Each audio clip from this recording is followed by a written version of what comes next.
আসসালামু আলাইকুম। প্রিয় দর্শক, অন্য মঞ্চের আলাপচারিতায় আপনাদের সকলকে আমন্ত্রণ জানাচ্ছি।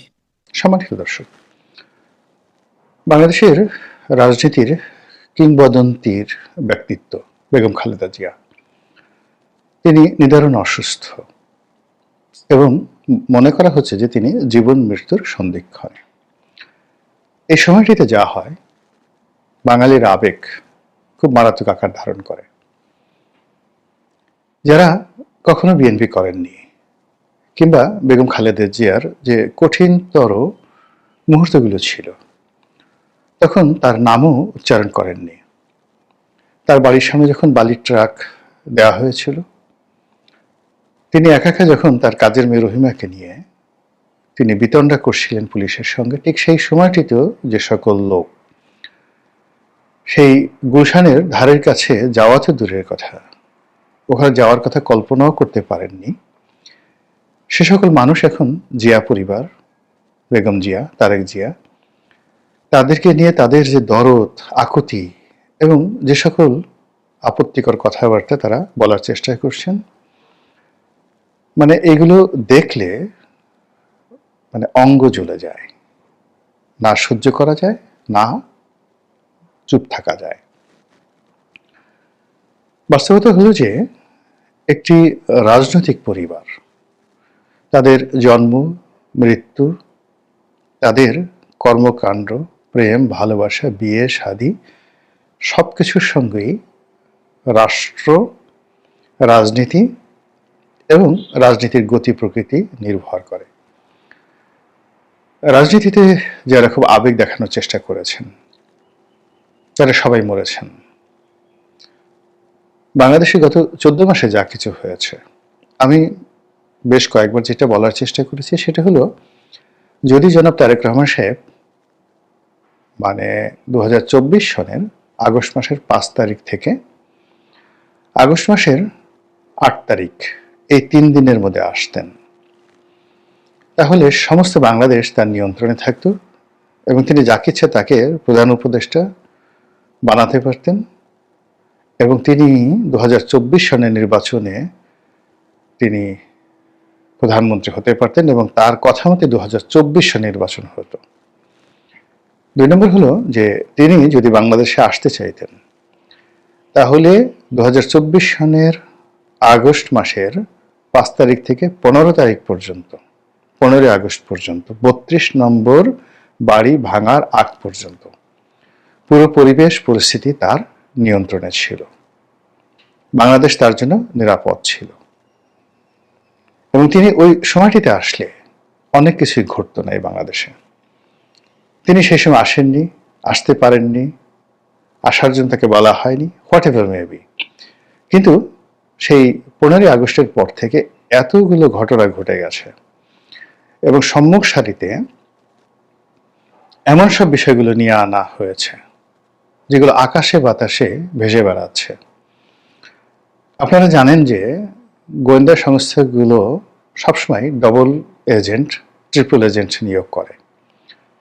যেমন ধরুন, একজন ব্যক্তিকে তারা নিয়োগ করলো যে তাদের টাকা খেয়ে জামাতের হয়ে কাজ করছে, আবার জামাতের হয়ে কাজ করতে গিয়ে সে বিএনপির কাছে যাচ্ছে, এমনকি তারেক রহমান সাহেবের সাথে কথা বলছে, আবার জামাত কি বলল তারপরে সেই কথা বিএনপিকে বলে দিচ্ছে, বিএনপি কি কথা বললো সেই কথা জামাতকে বলে দিচ্ছে, আর বিএনপি জামাত যে কথা বললো সেগুলো গোয়েন্দা সংস্থাকে বলে দিয়েছে। বাংলাদেশ এরকম শত শত লোক রাজনৈতিক অঙ্গনে, যাদেরকে বলা হয় পলিটিক্যাল প্রস্টিটিউট। শুধুমাত্র টাকার জন্য তারা চিৎকার করে, টাকার জন্য নাচে, টাকার জন্য মার খায়, টাকার জন্য জেলে যায় এবং যারা তাদেরকে জেলে নেয় আবার তাদেরকেই তারা জেল থেকে বের করে। এই যে রাজনীতির নাটক হয়, এই নাটকের অনেকগুলো কুশীলব, পলিটিক্যাল প্রস্টিটিউট সামহাউ সেই জুলাই আগস্টে বিপ্লবের সময় বিএনপির শীর্ষস্থানীয় অনেক নেতাদের সঙ্গে তাদের বৈঠক, গোপন কথা এবং সে সকল কথাবার্তার দলিল সবকিছু এখন বিএনপির অনেক নেতার জন্য বুমেরাং হয়ে পড়েছে। যেভাবে পুলিশ হত্যার কথা বলা হচ্ছে, যেভাবে বিভিন্ন সরকারি স্থাপনায় আগুন লাগানোর কথা বলা হচ্ছে, একসময় বলা হতো এটা বিপ্লবীরা করেছে, একসময় বলা হতো এটা আওয়ামী লীগ করেছে, আর এখন বলা হচ্ছে এগুলো আসলে করানো হয়েছে। কারা কারা করিয়েছে এটা নিয়ে প্রথমে একেবারে না বুঝেই অনেকে বলেছেন আমরা করেছি, অনেকে বলেছেন ওরা করেছেন, অনেকে বলেছেন অমুক করিয়েছেন, অমুকে টাকা দিয়েছেন। এই যে এভিডেন্সগুলো, এই এভিডেন্সগুলো দিয়ে আপনার যে কোনো মানুষকে ফাঁসিতে চড়ানো সম্ভব। 1 মিনিট লাগবে, জাস্ট 1 মিনিট। এই যে মিস্টেকগুলো হয়ে গেছে, এই যে পলিটিক্যাল ব্লান্ডারগুলো হয়েছে, এই ব্লান্ডারের মধ্যে এখন যারা এই রাজনৈতিক অঙ্গনে আছেন, বিএনপি, আওয়ামী লীগ, জামাত, তাদের যারা শীর্ষ নেতৃবৃন্দ রয়েছেন, এনসিপি, আগামী দিনে প্রায় সবাই রাষ্ট্রশক্তির কাছে মহরুম।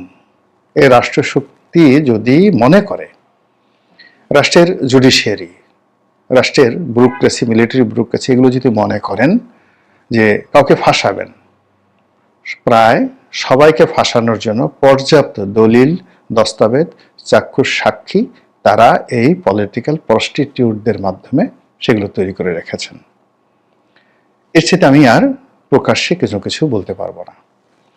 তো সেক্ষেত্রে যেটি হচ্ছে, সেক্ষেত্রে পর্দার আড়ালে যে -2 গেম চলছে, খেলা চলছে, এটা নিয়ে আমরা গত সেই 14 মাস ধরে বলে আসছি প্রকাশ্যে। আর আওয়ামী লীগ জমানাতেও আমি ব্যক্তিগতভাবে 2014 সন থেকে বলে আসছি, সেই বিনা প্রতিদ্বন্দ্বিতা নির্বাচনের পর থেকে, যে আওয়ামী লীগের এই করুণ পরিণতি হচ্ছে। আবার এখন আওয়ামী লীগের অনেক মানুষকে আমি খুব উদ্বেলিত দেখি, আশান্বিত দেখি। আজ আপা আসবেন, কাল রাষ্ট্র ক্ষমতা দখল করবেন, পরশুদিন এটা করবেন, ওটা করবেন। আমার কাছে মনে হচ্ছে না পৃথিবী এত সহজ নয়।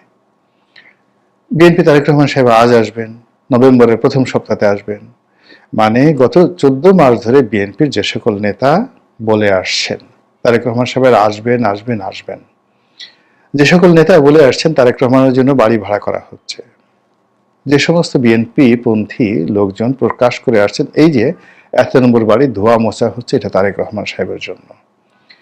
তারা বিএনপিকে, বেগম জিয়া রাজনীতিকে, তারেক রহমান সাহেবকে যে বিপদের মধ্যে ফেলেছেন, সেই বিপদ এখন রাহুগ্রাসে পুরো বিএনপিকে এই দুর্বিষহ সময়, অসহনীয় সময়, যখন বেগম জিয়া জীবন মৃত্যুর সন্ধিক্ষণে, তখন তাকে এমন একটা প্রশ্নের মুখে ফেলে দিয়েছে, তাকে স্পষ্টতভাবে দেশে আসার ব্যাপারে কথা বলতে হচ্ছে। কিন্তু তিনি যদি ওই সময়টাতে আসতেন, অর্থাৎ 2024 সনের আগস্ট মাসের 8 তারিখের মধ্যে আসতেন, সব নিয়ন্ত্রণে তার হাতে রাখত, যদি 15 তারিখের আগ পর্যন্ত আসতেন, অনেক কিছু তিনি নিয়ন্ত্রণ করতে পারতেন। তো সেই জায়গাগুলো তো হয়নি।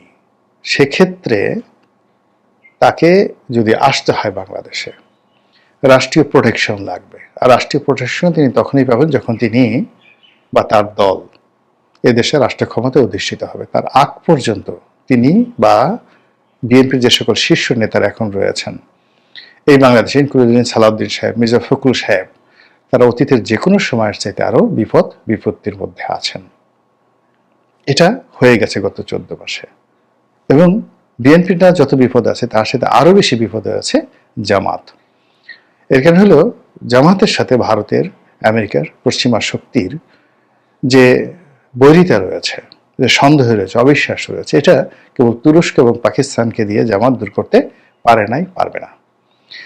আর এই প্রথমভাবে সামাজিক সন্ত্রাস যেটাকে বলা হয়, সোশ্যাল টেরোরিজম, এই সোশ্যাল টেরোরিজমে এই প্রথম একদিকে জামাত, অন্যদিকে পুরো বাংলাদেশ। এটা বা এরকম দুর্ভাগ্য জামাতের জীবনে কখনো ঘটেনি। তারা কখনো যদি বিএনপির বিপক্ষে গেছে, আওয়ামী লীগ ভারসাম্য রক্ষা করেছে, আওয়ামী লীগের বিপক্ষে গিয়েছে, বিএনপি ভারসাম্য রক্ষা করেছে। কিন্তু এইবার প্রথম জামাত এককভাবে নিজের পায়ে যেভাবে দাঁড়িয়ে আছে, তাতে সারা বাংলাদেশকে তারা পিছনে ঠেলে দিয়েছে। ফলে যখনই কোনো অ্যানার্কি, বিপদ, বিপত্তি, রাগ, ক্রোধ, ঘৃণা, জিঘাংসা, এইগুলোকে আমরা মানে যেটাকে অনেকটা সিভিল ওয়ার না বললেও সামাজিক বিশৃঙ্খলা বলতে পারেন, সেরকম একটা অবস্থায় পড়ব, প্রথম আঘাতটা আসবে জামাতের উপর, তছনছ হয়ে যাবে। এই কারণ হলো জামাত সবচেয়ে বড় মিনারটি তৈরি করেছে, বট বৃক্ষটি তৈরি করেছে, কিন্তু তার শিকড় বিএনপি বা আওয়ামী লীগের মতো নয়। কিন্তু গত 14 মাসে তারা একেবারে বিরাট একটা কুতুব মিনার তৈরি করে বসে আছে। দ্বিতীয় সমস্যাটা হবে বিএনপির সব দিক থেকে। তো এইরকম একটা অস্থির অবস্থায় জনাব তারেক রহমান সাহেবকে নিয়ে যখন মানুষ আবেগ দেখাচ্ছিল যে তার আসা উচিত, তারপরে তার মা জীবন মৃত্যুর সন্ধিক্ষণে এই মুহূর্তে না আসলে তিনি কিভাবে রাজনীতি করবেন, যে সকল অ্যাবসলিউটলি আবেগ তাড়িত কথা, যে কথার দুই পয়সার মূল্য নেই রাজনীতিতে। রাজনীতিতে ক্ষমতা যার হাতে, ক্ষমতার চাবুক যার হাতে, তার কথাই সবাই শুনে। রাজনীতিটা ঘোড়া, যতক্ষণ পর্যন্ত ঘোড়ার পিঠে বসে লাগামটা আপনার হাতে আছে, আপনি যা করেন, খুন, ধর্ষণ, রাহাজানি, চুরি, চামারি, ডাকাতি, ডাজ নট ম্যাটার। আপনি চেঙ্গিস হন, হালাকু খান হন, জনগণ আপনার চাবুকের ভয় হোক আপনাকে মানবে। কিন্তু ঘোড়াটি আপনার হাতে নেই, লাগামটি আপনার হাতে নেই। আপনি যত বড় জ্ঞানী গুণী হন না কেন, কোনো লাভ হবে না। এখানে ঘোড়া নেই, লাগাম নেই, চাবুক নেই, কোনো কিছু নেই। আপনি আবেগপ্রবণ হয়ে লাফ দিয়ে ঘোড়ার পিঠে চড়ার বসার চেষ্টা করবেন, মারাত্মক বিপদে পড়ে যাবেন, ঘোড়া আপনাকে ফেলে দেবে। তো সেক্ষেত্রে এই যে জনগণের আবেগে উদ্বেলিত হয়ে, আবেগতাড়িত হয়ে জনাব তারেক রহমান সাহেব একটা স্ট্যাটাস দিয়ে যে কথাটা বলার চেষ্টা করেছেন যে তার দেশে ফেরাটি মূলত তার একক সিদ্ধান্তের বিষয় নয়, তার পরিবারের বিষয় নয়, এখানে আরো অনেক বহু পক্ষ জড়িত আছে। এটা এই মুহূর্তে আমি মনে করি জনাব তারেক রহমান সাহেব এবং বিএনপি রাজনীতির জন্য যে ঝুঁকি তৈরি করলো, সেই ঝুঁকিটা যদি তিনি কাটিয়ে উঠতে পারেন আলহামদুলিল্লাহ। যদি তিনি কাটিয়ে উঠতে না পারেন তাহলে তিনি তো আসবেন না। কিন্তু এই যে তিনি যে কজন প্রার্থীকে ঘোষণা করেছেন মনোনয়ন নিয়ে, যারা নির্বাচনী এলাকায় আছেন, বিএনপির রাজনীতি করার জন্য যে সকল লোক মাঠে ময়দানে গত 14 মাসে বিএনপির পক্ষ হয়ে জামাতের সঙ্গে, এনসিপির সঙ্গে, আওয়ামী লীগের সঙ্গে প্রবল শত্রুতা করছে, এবং যাদের মাথার উপরে মানে চাঁদাবাজি, দখল, লুটতরাজ, মারামারি, কাটাকাটি, এরকম অসংখ্য ক্রিমিনাল কেসের যে প্রেক্ষাপট, অজানা শক্তি, তৃতীয় শক্তি, চতুর্থ শক্তি, যারা দূর থেকে একেবারে বলতে গেলে তাদের আমল নামা লিখে রেখেছে, ফলে তাদেরকে জাস্ট ক্যাচ করবে, ধরবে, মানে কপ করে ধরবে, এটা 5 মিনিট সময় লাগবে না। এবং সেরকম একটা পরিস্থিতি যদি তৈরি হয়ে যায়, তাহলে শেখ হাসিনা গত 15-16 বছর ধরে, তার আগে মঈনুদ্দিন ফখরুদ্দিন 2 বছর 2.5 বছর ধরে, সব মিলিয়ে অলমোস্ট 18 বছর ধরে বিএনপির যে শক্তিমত্তা যেভাবে নষ্ট করেছে, তা দেখা গেল যে আগামীতে যে পরিবেশ পরিস্থিতি তৈরি হবে, সেটা সৃষ্টি হতে সাকুল্যে 20 ঘন্টার সময় লাগবে। Only 20 hours time. রাজনীতিতে একটা মুখের কথা, একটা সিদ্ধান্ত, মানে এটা কোর্স অফ অ্যাকশন, এটা চেঞ্জ করে দেয়। এই বিষয়গুলো মানে অনেক, যাকে বলা হয় আর্ত উপলব্ধির বিষয়।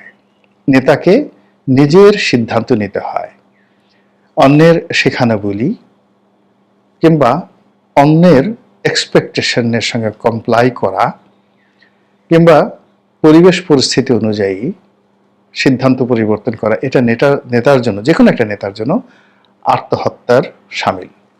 বরং সারা দুনিয়া যেটা বলছে সেটার বিরুদ্ধে রুখে দাঁড়ানো, সারা দুনিয়া যেটা বলছে তার স্রোতের বিরুদ্ধে যাওয়া, সেটা হলো নেতার কর্ম। এই গত 14 মাসে একবার সে ডক্টর ইউনূসকে, মানে জনাব তারেক রহমান সাহেব এবং তার যারা ছিলেন নেতৃবৃন্দ, ইউনূস সাহেবকে, তার প্রেস সচিবকে, আসিফ নজরুলকে, রেজওয়ানাকে, কাকে না, সবাইকে তারা তোয়াজ করার চেষ্টা করেছেন। জনগণকে তোয়াজ করার চেষ্টা করেছেন। এই সময়টাতে জনাব তারেক রহমান সাহেবকে মানব থেকে মহামানব বানানোর চেষ্টা করা হচ্ছে। এই সময়টাতে তিনি একজন দাতা, তিনি মানুষকে সাহায্য করেন, এই জিনিসগুলো করার চেষ্টা করা হচ্ছে। এগুলো কেউ স্মরণ রাখছে না। It's not the time.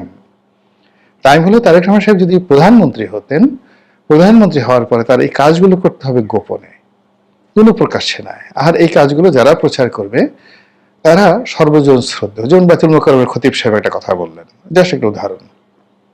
এখন যিনি খতিব আছেন তিনি কিন্তু অত্যন্ত শ্রদ্ধাভাজন একজন মানুষ। তো তিনি এমনি স্বপ্রণোদিত হয়ে শিখানো কোনো কথা না, একটা কথা তিনি বলে ফেললেন যে আমি শুনেছি বা আমি দেখেছি তারেক রহমান সাহেব এরকম একটা কাজ করেছে, আল্লাহ তাকে রহম করুক। এনাফ। এরকম সমাজে যারা গণ্যমান্য ব্যক্তি কিন্তু ভাড়া করা লোক দিয়ে বা রিজভী সাহেবকে সেই বৃষ্টির মধ্যে বন্যা বাদলের মধ্যে তিনি পাহাড়ের উপর পাঠিয়ে দিয়ে ওখানে যে ফুটবলে যে মেয়েটা ভালো করলো সেই বাড়িতে গিয়ে একটা টিনের ঘর তুলে দিবেন আর সারা দেশের মানুষ তারেক রহমান সাহেবকে একজন দানবীর মনে করবেন, ইম্পসিবল।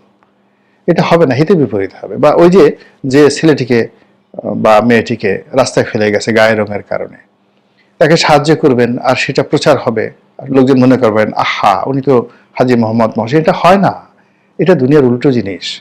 এই সকল কাজ আপনি যদি করেন শুধুমাত্র সদগায় জারি হিসেবে কোনো অবস্থায় প্রকাশ করা যাবে না। আর এগুলোকে যদি আপনি প্রচারের জন্য করে থাকেন সেখানে আপনাকে অ্যাবসলিউট পাওয়ার লাগবে, আপনি ক্ষমতায় থেকে কাজটি করছেন এবং সেটি প্রচারের জন্য অন্যরকম মিডিয়া লাগবে, আদারওয়াইজ সেটা হবে না। তো এই গত 14 মাসে অনেকগুলো কাজ নেতা হিসেবে তিনি করেছেন to comply with the public sentiment, to earn public support. তারপর টু রেসপেক্ট সামবডি, কাউকে বেশি সম্মান দেখাতে গিয়েছেন, টু মেনটেন এ রিলেশন। এরপরে এমন এমন জায়গাতে সম্পর্কগুলো করার চেষ্টা করা হয়েছে যেগুলো বিএনপির সঙ্গে যায় না, তারেক রহমান সাহেবের সঙ্গে যায় না, বরং এগুলো রেকর্ড হয়ে গেছে। ফলে স্রোতের বিরুদ্ধে দাঁড়িয়ে একটা সিঙ্গেল সিদ্ধান্ত এই দলটি নিতে পারেনি, যেটা দলের এজেন্ডা। একটি সিঙ্গেল হুকুম তারা দিতে পারেনি, একটি কঠোর সিদ্ধান্ত নিয়ে বাস্তবায়ন করতে পারেনি, যেটা দৃশ্যমান বিএনপি রাজনীতির যে কোর্স সেটা পরিবর্তন করে দিয়েছে। বরং প্রতিটি মুহূর্তে তারা যে সিদ্ধান্ত পরিবর্তন করেছে, যে কথাগুলো বলেছে, সবাইকে খুশি করার চেষ্টা করেছে একটা নির্বাচন অনুষ্ঠান করে ক্ষমতায় টুস করে বসে পড়ার জন্য। সেটি একেবারে সর্বশেষ জনাব তারেক রহমান সাহেবের এই বক্তব্যের কারণে কতটা ঝুঁকির মধ্যে পড়ে গেল সেটা আগামী 1 সপ্তাহের মধ্যে আপনারা হয়তো দেখতে পাবেন।